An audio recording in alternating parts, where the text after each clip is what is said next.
Zelensky will certainly be disappointed, but he's getting used to being disappointed, if you see what I mean, because a lot of the times we can't give him everything that he wants.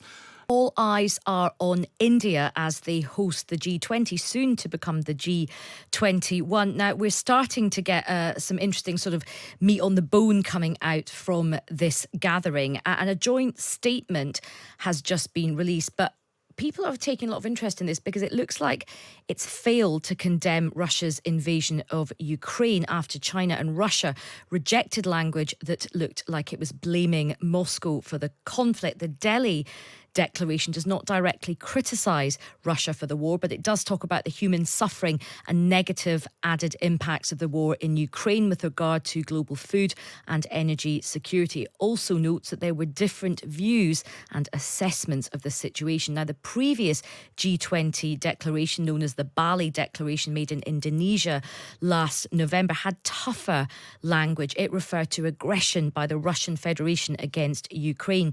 Now, the G20 has also been a big opportunity for our own Prime Minister, Rishi Sunak, of course, our first Prime Minister of Indian heritage, to meet his Indian counterpart.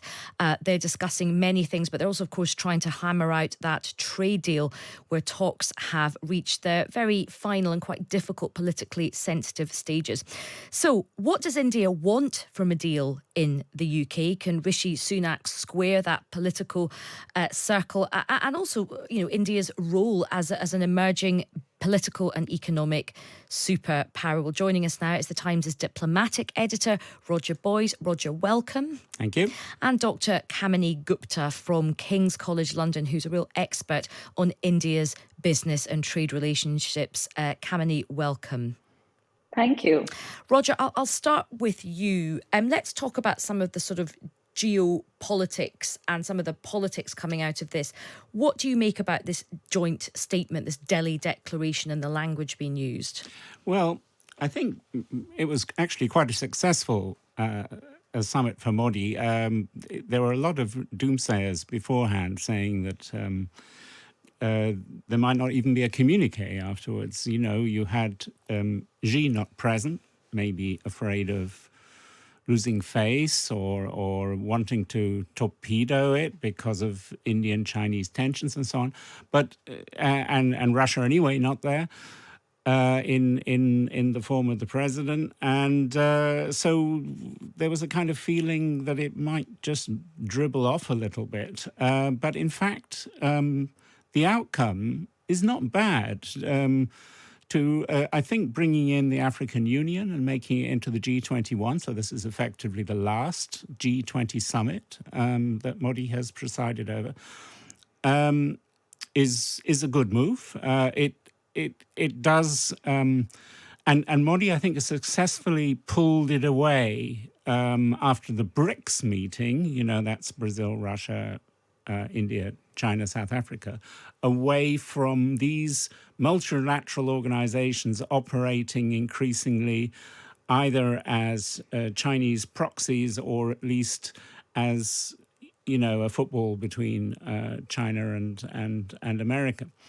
And this had a different tone about it. This was saying, it was part of the traditional Indian non-aligned kind of sentiment. It was kind of, let's look at the big problems affecting a lot of the world, the famine, you know, the blocking of food shipments to Africa and for grain from the war zone of Russia and Ukraine. You know, these kind of looking at practical global multilateral solutions rather than actually making